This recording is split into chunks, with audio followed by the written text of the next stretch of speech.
보통 등차 수열이라는 거를 해석을 할 때는 일반항으로서 많이 얘기를 하죠. 그래서 교과서에서 일반항을 A1에다가 플러스에 n-1do 이렇게 우리가 나타내고 있고, 자 그래서 우리가 첫 항이라고 하는 이 A1하고 그 다음에 공차를 알게 되면 자 AN 즉 일반항을 전부 다 알 수 있기 때문에 그걸 통해서 보통 이제 문제를 해결한다 이렇게끔 접근하는 친구들이 있는데, 자 구조적 해석이라고 한다면 등차 수열 그 자체가 가지고 있는 수열로서 가지고 있는 특징들을 우리가 조금 기하학적이나 다른 쪽으로 해석을 함으로써 이제 문제를 조금 더 간단하게 푸는 방법을 여러분들이 얘기한다고 생각하시면 될 것 같아요. 자 그래서 제가 일단 첫 번째 여러분들께 알려드릴 내용이 써놓은 내용이 일반항 vs 등차 중항이다라고 얘기를 해놨죠. 자 그러면 이 차이는 뭐냐면, 제가 일반항이라는 건 그냥 계산을 통해서 우리가 등차 수열을 접근한다. 앞서 얘기했던 것처럼 첫 항하고 공차를 구함으로써 AN에 대한 모든 것을 알 수 있고 그걸 통해서 이제 해결을 한다라고 생각을 한다면,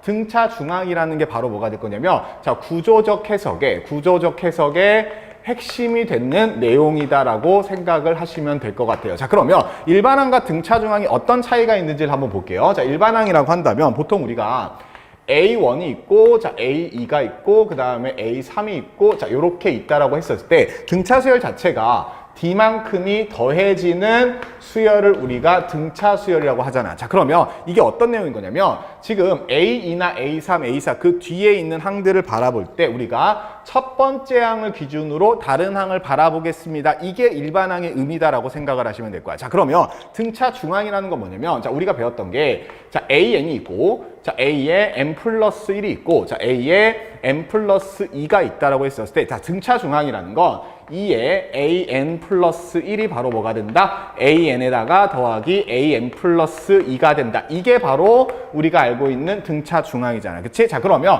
등차 중항을 우리가 해석을 하는 건 어떻게 하는 거냐면, 일반항과는 다르게 앞에서부터 가는 게 아니라 가운데 항을 기준으로 양옆을 바라보겠습니다. 이런 구조라고 생각하시면 되거든요. 자 그래서 지금 AN에서 AN 플러스 1까지는 공차만큼이 더해진 게 될 텐데, AN 플러스 1에서 AN을 바라보게 되면은 공차가 하나 빠진 게 될 것이고, 마찬가지로 AN 플러스 2는 그대로 공차가 하나 더해진 게 될 테니까, 자 이 녀석을 우리가 A에 n 플러스 1에다가 마이너스 do 이렇게 할 수 있을 거고, 자 an 플러스 2라는 녀석은 an 플러스 1에다가 플러스 do 이런 식으로 an 플러스 1 가운데 항을 통해서 양옆을 나타내는 게 바로 등차 중항의 해석의 핵심이다라고 생각하면 되는 거야. 자 그래서 우리가 등차 중항을 기본으로 해서 일단은 등차 수열을 해석을 하게 될 거고요. 자 거기에 대해서 되게 여러 가지 기하학적인 방법들이 있어요. 그러니까 구조적 해석 중에 기하학적인 방법하고 함수적 해석 방법이 있는데, 자 그러면 등차 중항에 이제 등차 수열에서 함수적 해석이라고 한다면, 자 dn 플러스 k라는 형태의 일반항으로 나타냈을 때 우리가 이 녀석은 n에 대한 1차식이니까 보통 우리가 뭘로 얘기를 하냐면 직선입니다 라고 얘기를 하잖아. 그치? 자 그래서 이 직선으로서 해결을 하는 게 구조적 해석의 첫 번째라고 한다면, 제가 오늘 첫 번째 수업에서 강의에서 집중할 내용은요, 수직선상에서의 등차 수열을 어떻게 해석하느냐에 대해서 여러분들하고 얘기를 해볼 텐데, 자 그러면 수직선에서의 등차 수열의 해석은요, 이게 간단하게 얘기해서 등간격이라고 생각하시면 될 것 같아요. 자 이게 무슨 얘기냐면, 봐봐, 수직선이 이렇게 있다라고 하시면, 자 여기서 내가 A1에 해당하는 첫 번째 항에 해당하는 숫자를 찍고, 자 그 다음에 두 번째 항에 해당하는 숫자를 찍고, 자 세 번째 항에 해당하는 숫자를 이렇게 찍었다라고 한다면, 우리가 A1에서 A2로 갈 때는 공차만큼이 더해진 거고, 자 여기서도 공차만큼이 더해진 거니까, 자 이것들끼리 간격이 같겠습니다. 이렇게 우리가 나타낼 수 있겠죠. 그쵸? 자, 그래서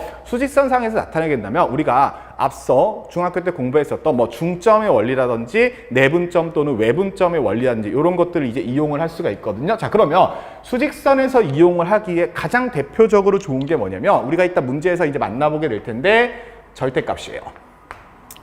절대값이야. 자 그러면 이 절대값이 왜 수직선에서 표현하는 데 의미가 있냐면, 얘들아 보통 절대값이 얘기하는 건 뭐야? 거리를 얘기하는 거잖아요. 그치? 자 그래서 이 절대값 AN이라는 녀석을 수직선상에서 0으로부터의 원점으로부터의 거리가 되겠습니다 라고 우리가 생각을 하실 수가 있을 거예요. 그래서 일단 첫 번째로 절대값이 붙은 등차 수열을 해석을 하는데 수직선을 이용하는 게 우리가 조금 더 편리할 수가 있다는 거고요. 자, 그 다음 두 번째로 아까 얘기했던 구조적 그 해석의 핵심이 되는 게 우리가 등차 중앙이다라고 얘기했었는데, 자, 그러면 등차 중앙을 수직선상에서 해석을 하는 건 어떻게 되는 거냐면, 볼게. 자, 우리가 등차 중앙을 했던 게 다시 한번 써보면, 자, A의 n 플러스 1이 an에다가 플러스에 an 플러스 2라고 했단 말이지. 자, 그러면 여기를 내가 an이라고 둘 거고요. 자, 이쪽을 an 플러스 1이라고 둘 거고, 자, 여기를 an 플러스 2라고 둔다라고 친다면, 자, 우리가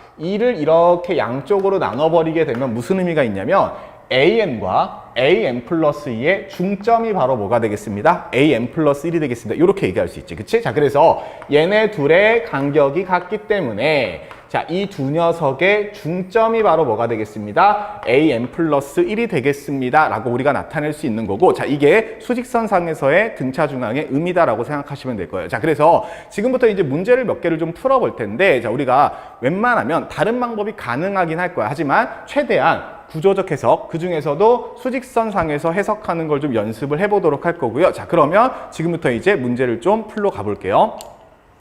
자, 우리 1번 문제를 한번 같이 풀어보도록 합시다. 자, 1번 문제는 간략하게 얘기하자면, 자, A는 등차 수열이라고 나왔고 공차가 0이 아니다라고 나왔거든. 자, 그러면서 A2하고 A4하고 A9가 서로 등비 수열을 이룬다라고 얘기가 나와 있는데, 자, 여기서 등비 수열이라는 게 등장을 했지만 우리 기본적인 내용으로 잠깐만 얘기하자면 등비 수열은 일정한 수가 곱해지는 규칙성을 갖는 수열이지. 그러면서 등비 수열에 뭐가 이제 또 얘기가 나올 거냐면, 자, 이것들끼리 등비 중앙을 이루고 있습니다 라고 얘기할 수 있고요. 자, 따라서 A의 n 플러스 1의 제곱이 AN에다가 곱하기 AN 플러스 2가 됩니다 까지는 여러분들이 알고 있을 거라고 생각이 되거든. 자, 그래서 제가 어떻게 할 거냐면, 자, 여기서 공비가 곱해진 게 AN 플러스 1이 되고 공비가 곱해진 게 AN 플러스 2가 되니까 내가 이 녀석을 A의 n 플러스 1에다가 n 플러스 1에다가 곱하기 r분의 1이라고 나타낼 거고요. 자, 이 녀석을 a의 n 플러스 1에다가 곱하기 r이 이런 식으로 일단은 표현한다라는 것만 우리가 받아들이고 갑시다. 자, 그래서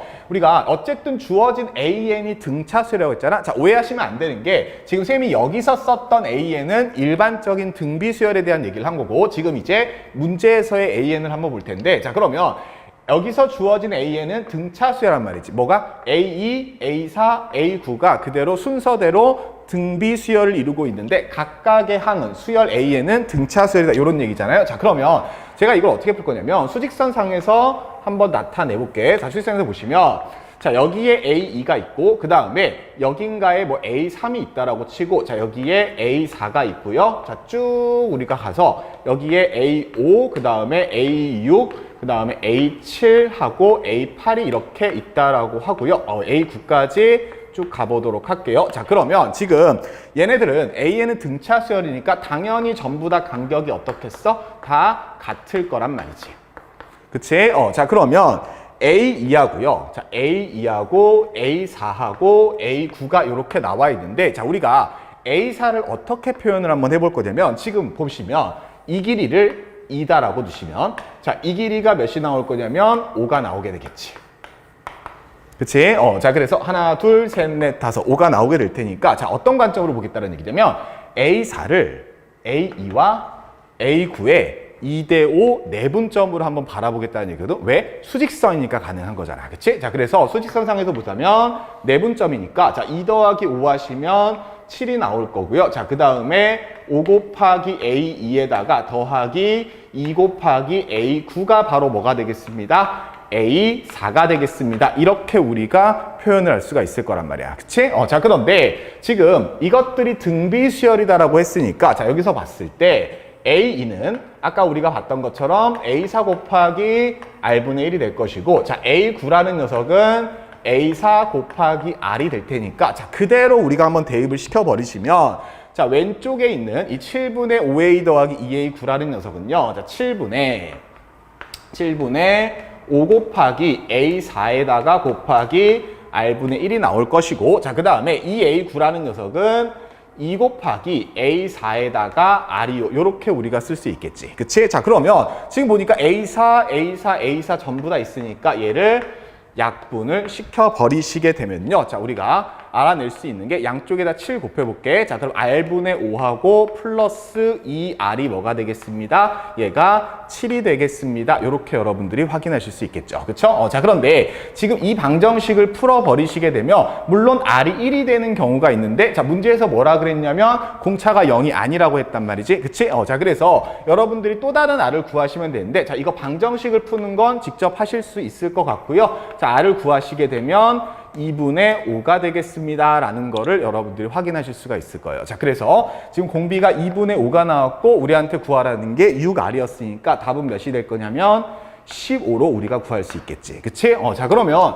여러분들이 생각하시기에 조금 의아하실 수도 있는 게 쌤 굳이 이 문제를 수직선상에서 풀어야 됩니까? 라고 한다면 그 이유를 알려줄게. 자, 보시면 제가 아까 뭐라 그랬냐면요. 등차 수열은 일반항으로 해석하는 게 있고 등차 중항으로 해석하는 게 있다 그랬어. 근데 일반항을 우리가 정확히 구하려면 뭘 알아야 돼? A1하고 공차를 알아야 되지. 그치? 근데 A1하고 공차를 알기 위해서는 우리는 조건이 2개가 있어야 되는 거잖아. 맞지? 근데 지금 문제에서 보면 얘들아 조건이 지금 몇 개 주어졌어? 얘가 등비수열이라는 조건이 딱 하나밖에 안 주어졌단 말이야. 그치? 그걸 가지고 우리한테 공비를 구하라고 나왔으니까 우리가 미지수를 전부 다 해결할 수가 없고요. 따라서 일반적으로 접근하는 일반항으로 계산으로 접근하는 거는 이 문제에서는 조금은 비효율적이지 않나라고 생각이 들거든. 자, 그래서 자, 이 녀석이 지금 2011학년도 수능기출 문제라고 돼 있는데 자, 그래서 수능기출 문제는요. 우리가 이렇게 등차 수열을 수직선상에서 해석하는 걸로도 바라볼 수 있겠더라라는 거를 여러분들이 기억해 두시면 좋을 것 같아. 자, 그래서 1번 문제는 뭐 아주 쉽진 않지만 그렇다고 아주 어려운 문제도 아닌 것 같아요. 근데 2번부터는 조금 어렵거든. 자, 그럼 지금부터 이제 2번을 또 풀러 가봅시다. 자, 이제 2번을 한번 풀이를 한번 해보도록 할게요. 자, 2번 문제는 출처가 2022학년도 이제 9월 평가원 문제라고 되어 있거든요. 자, 그래서 9월 평가원 문제를 우리가 수직선으로 한번 접근해서 문제를 해결을 해볼 텐데, 자, 문제 보시면 첫째 항이 마이너스 45라고 나왔고, 자, 그 다음에 가족권을 보면은 절대값이 같습니다. 이런 표현이 나왔죠. 그쵸? 자, 그러면 제가 아까 여러분한테 뭐라 그랬냐면, 구조적 해석 안에서 수직선상으로 해석할 때는 절대값인 경우 사용하면은 굉장히 간단하게 풀리는 경우도 있다라고 얘기를 했었지. 그치? 자, 그래서 요 녀석에 일단 집중을 해야 되고요. 자, 그 다음에 나조건을 보시면, 자, 모든 자연수 n에 대해서 1부터 n항까지, 첫 번째 항부터 n항까지 합이, 자, 마이너스 100보다는 큽니다. 라고 나왔거든. 자, 그래서 이 두 조건을 가지고 해볼 텐데, 일단 가조건에 한번 집중을 해볼게. 자, 그러면 가조건이 이야기를 하는 건 뭐냐면, 얘들아, 지금 n번째 항까지, n번째 항까지의 거리, 어디서부터? 0으로부터. 그리고 n 플러스 3번째 항까지의 거리가 같습니다. 라고 생각을 하는 거지. 그치? 근데 당연히 am하고 an 플러스 3은 똑같은 수는 아닐 거 아니야. 그치? 자, 그러면 우리가 어떻게 생각을 할 수 있냐면, 봐봐. 지금 여기에 이렇게 원점이 있다라고 할게. 됐니? 자, 그러면 이쪽에 A에 M이 있다라고 할 거고요. 자, 그 다음에 이쪽에 A에 M 플러스 3이 이렇게 있다라고 한다면, 자, 얘네 둘의 거리가 어떻겠습니다? 같겠습니다. 이렇게 우리가 해석을 할 수 있는 거지. 그치? 자, 그러면 선생님 AM하고요 AM 플러스 3 사이에는 몇 개가 더 있잖아요. 그치? 자, 그럼 봐봐. 지금 여기서도 똑같이 봐봐. 공차만큼 이렇게 갔어. 공차만큼 가게 되면, 자, 여기를 내가 n 플러스 1번째 항이라고 놓을 거고요. 자, 그 다음에 여기서 공차만큼 이렇게 뒤로 갔다라고 하면, 자, 이 녀석을 A에 n 플러스 2다라고 놓겠지. 그치? 자, 그러면 마찬가지로 AN 플러스 1하고 AN 플러스 2 사이의 간격도 뭐가 되는 거야? 공차가 되겠습니다. 이렇게 우리가 얘기할 수 있단 말이야. 그치? 자, 그러면 지금 문제에서 구하라고 하는 게 나조건까지 만족을 시키는 우리가 A1이 마이너스 45인 수열에 대해서 공차들의 합을 구하라고 했는데, 자, 그러면 A1이라는 건 마이너스 45니까 수직선상에서 보통 이쪽에 있을 거란 말이지. 자, 그러면 내가 이렇게 한번 해볼게. 지금 AN 플러스 1이라는 녀석을 나타내는데, AN 플러스 1이라는 녀석을 나타내는데, 자, 얘가 D라고 했잖아. 그치? 근데 얘네 둘의 중점이 0,0이잖아. 0이잖아. 그치? 그러면 이 간격이 우리가 뭐라고 놓을 수 있는 거야? 2분의 D라고 놓을 수 있겠지. 그치? 자, 그래서 우리가 AN 플러스 1을요, 마이너스의 2분의 D라고도 표현을 할 수 있을 것이고, 자, 그러면 AM이라는 녀석은 여기서 또 D만큼 앞으로 간 거니까 마이너스 D를 해서 몇이 될 수 있겠다? 마이너스 2분의 3D가 될 수 있겠다. 이런 식으로 표현할 수 있을 거야. 그치? 자, 그러면 이 앞에 항은 또 뭐가 있겠어? 여기서 D만큼 뺀 게 될 테니까 마이너스 2분의 5D요. 이렇게 우리가 나타낼 수 있겠지. 그치? 자, 그러면 이렇게 한번 계산해 볼게. 자, A1이라는 건 우리가 마이너스 45다라고 했고요. 자, m이 자연수다라고 했는데 그럼 얘가 A1이 될 수는 없을 거 아니야? 그치? 자, 그러면 얘가 A1이 됐다라고 쳐봐. 자, 그래서 이 녀석이 마이너스 2분의 3D가 됩니다 라는 경우가 있을 거야. 그치? 자, 그러면 이거 약분해서 구해버리시면요. 자, A1이 D가 몇이 나온다라는 게 확인이 되냐면 자, 지금 3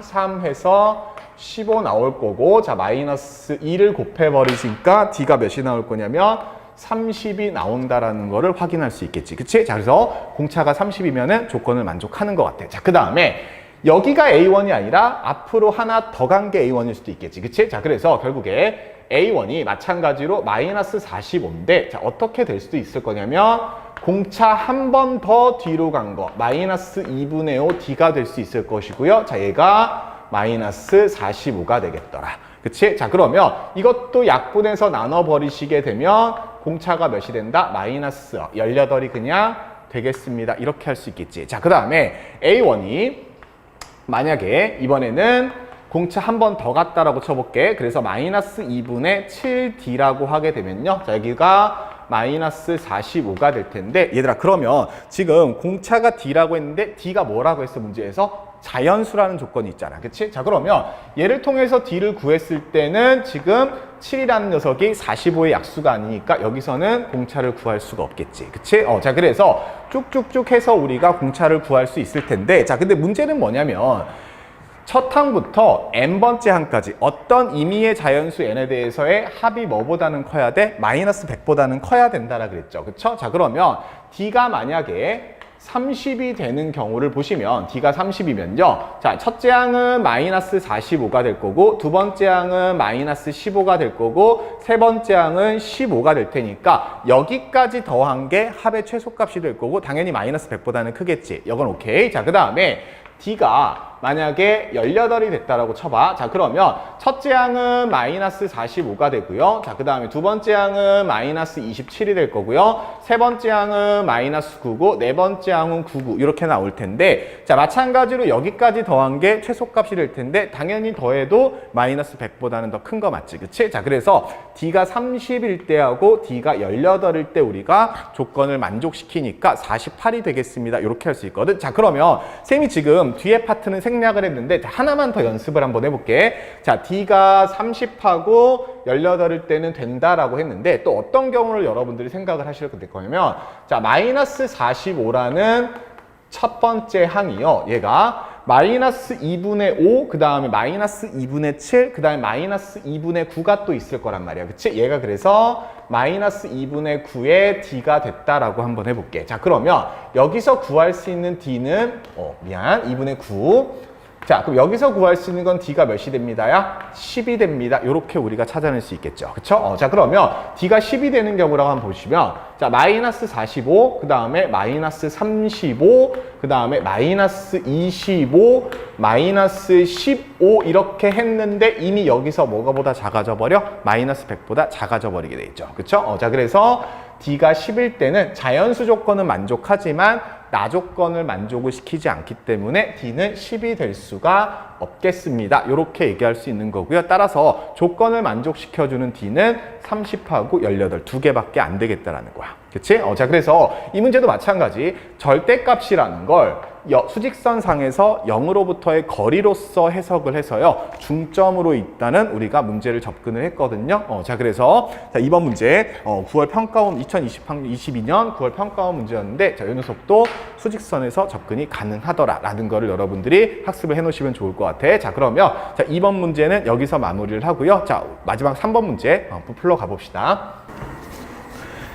자, 이제 마지막 3번 문제를 풀어볼 텐데요. 자, 3번 문제는 2023학년도 사관학교 기출 21번, 그러니까 준킬러에 해당하는 문제가 될 거고, 이 녀석을 이제 계산으로 접근하게 된다면 난이도가 꽤 높은 편이에요. 꽤 높은 편이고, 그 이유가 뭐냐면 지금 LM의 순서쌍이 6개라고 했는데 지금 LM이 자연수인 것만 주어졌지 아무것도 안 주어졌단 말이야. 그래서 계산으로 푼다라고 하면은 일일이 우리가 L하고 M을 구해야 되는 상황이 벌어지거든. 자, 근데 이 녀석을요, 우리가 수직선상에서 접근법으로 해버리시게 되면 생각보다 굉장히 간단하게 풀리거든. 자, 그러면 같이 한번 풀어보도록 할게요. 자, 일단 첫 번째 A6 더하기 A7이 마이너스 2분의 1이라는 거는 일단은 그냥 받아들이고 갈게. 자, 그런데 두 번째 조건을 보시면 자, 자연수 L하고 M에 대해서 둘의 합이 1이 된다라고 했거든. 자, 근데 선생님이 이걸 가지고 어떻게 해석을 한번 해볼 거냐면, 자, 나 조건을요, 나는 양쪽을 한번 2로 나눠볼 거야. 자, 그러면 어떻게 될 거냐면 2분의 AL하고 더하기 AM이 바로 뭐가 되겠습니다? 2분의 1이 되겠습니다. 이렇게 우리가 얻어낼 수 있는 거지. 그치? 자, 그러면 어떤 생각을 하시면 되냐면, 지금 수직선상에서 나타냈을 때 AL하고 그 다음에 AM의 중점이 몇이 되겠습니다? 2분의 1이 되겠습니다죠. 그쵸? 자, 그래서 두 항들의 가운데, 즉 중점이 2분의 1이 되게끔 하는 LM의 순서쌍이 몇 개입니다? 6개가 됩니다. 라고 생각을 하시면 될 거고, 따라서 우리도 이것도 등간격으로 한번 해볼 텐데, 자, 그러면 수직선에서 이렇게 잡고요. 제가 여기를 2분의 1입니다. 라고 한번 놔둬볼게. 자, 그러면 봐봐. 여기를 만약에 잘 모르겠지만 그냥 AK라고 놔둘 거고, 자, 그 다음에 이쪽을 잘 모르겠지만 AK 플러스 1이라고 한번 놔둬볼게. 됐니? 자, 그러면 지금 수열상에서 얘네 둘끼리는 공차만큼의 차이가 있다라고 얘기를 했지만, 자, 지금 중점이라고 했으니까 이것 둘이 어떻게 되겠습니다? 같아지겠습니다. 나오는 거지. 그치? 자, 그러면 앞에서 AK-1하고 AK 플러스 2의 중점 또한 2분의 1이 될 거란 말이야. 그치? 자, 그래서 여기서 지금 만약에 A에 K-1이 있고요. 자, 그 다음에 여기에 A에 K 플러스 2가 된다라고 치면 얘네 둘의 중점도 몇이 되겠더라? 2분의 1이 되겠더라. 그래서 이런 순서쌍이 6개가 있다는 얘기잖아. 그치? 그럼 잘 봐. 지금 첫 번째 항이 우리가 음수일 거라고, 더 작은 쪽이라고 봤을 때 A1하고 매치되는 게 하나 있을 거고 A2하고 매치되는 게 하나 있을 거고요. 따라서 이 순서쌍이 6개가 되게 된다라고 치면 AK가 몇이면 되겠어요? 얘가 A6이면 되겠지. 그치? 자, 그래서 A6, A7, A5, A8, A4, A9 이런 식으로 우리가 쌍으로 묶어서 그 중점이 2분의 1이 되겠으면 좋겠다 이거야. 근데 문제가 좀 생겼어. 뭐냐면 우리가 가족권에서 뭐라고 나왔냐면 A6하고 A7을 더한 게 마이너스 2분의 1입니다 라고 했거든. 자, 그런데 지금 내가 여기를 A6이라고 놓게 되면 여기가 바로 뭐가 되는 거예요?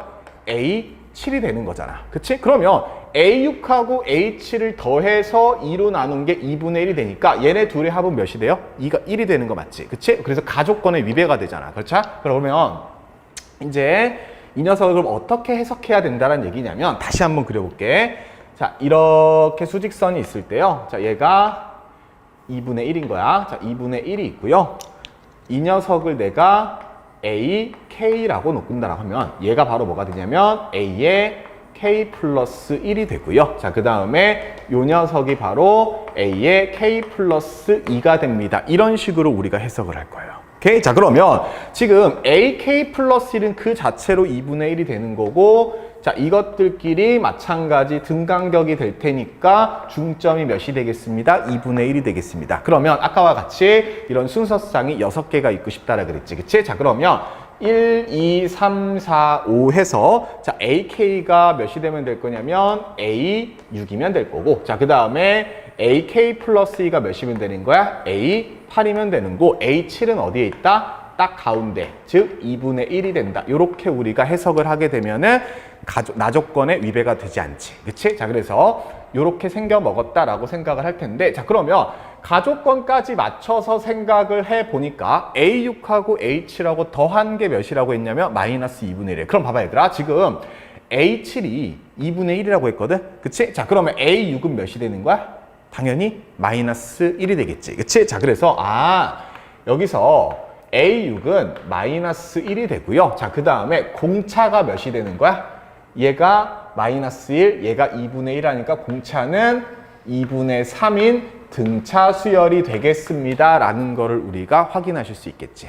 그치? 자, 그래서 이걸 통해서 이제 우리한테 구하려고 하는 첫 번째 항부터 14번째 항까지의 합을 구해보도록 할 텐데, 쌤이 두 번째 강의인 그 등차 수열의 합에 대한 구조적 해석에서 쓰기는 할겠지만, 자, 지금은 그냥 일반적인 합공식을 써서 구해보도록 할게요. 자, 그러면, 자, 2분의 14에다가, 자, 곱하기 첫 번째 항하고요. 더하기 14번째 항을 우리가 구하시면 될 거고, 자, 이게 S라고 쳤을 때 2를 곱한 거를 구하라고 했으니까, 자, 우리는 14 곱하기에 A1 더하기 A의 14가 되겠습니다. 이렇게 할 수 있겠지. 그치? 자, 그런데 위에서 구한 두 조건에 의해서 우리가 일반항을 어떻게 할 수 있냐면, 일반항 A에는 자, 2분의 3n에다가 자, 그 다음에 플러스 몇이 되겠습니다? 8이 되겠습니다. 정도까지 알 수 있단 말이야. 왜? 공차가 2분의 3이고요. 6을 집어넣으시게 되면 마이너스 1이 나오는 거 맞죠? 그쵸? 자, 그러면 잠깐만요. 6을 집어넣었으면 죄송합니다. 여기가 마이너스 10이 돼야겠네. 자, 마이너스 10으로 이렇게 바꿔줄게요. 오케이? 자, 그러면 그대로 집어넣어서 계산을 하시게 되면 14 곱하기 A1이라고 하는 녀석은요, 마이너스 2분의 17이 나올 것이고, 플러스에 A14라고 하는 녀석은 자, 2분의 22가 나오게 되는 거 맞지? 그치? 자, 그래서 계산해버리시면 14 곱하기 2분의 5가 되니까 답이 몇이 될 거냐면 35라는 거 우리가 얻어내실 수가 있는 거지. 그쵸? 자, 그래서 이 녀석도 마찬가지로 우리가 중점임을 이용해서 단순히 그냥 일반항을 구하는 계산이 아니라 우리가 수직선상에서 해석을 통해서 조금 더 계산 없이 간단하게 답을 구해낼 수 있다는 거를 여러분들이 알고 계시면 될 거고요. 제가 지금 오늘 세 문제를 여러분들한테 풀어드렸는데 이거 외에도 적용할 수 있는 문제들이 굉장히 많거든요. 그래서 꼭 이 세 문제는 여러분들이 다시 한번 학습을 해보면서 이 테크닉을 여러분들 걸로 만드시는 거를 꼭 부탁을 드릴게요. 자, 그러면 첫 번째 강좌는 여기서 마치도록 하겠습니다. 감사합니다.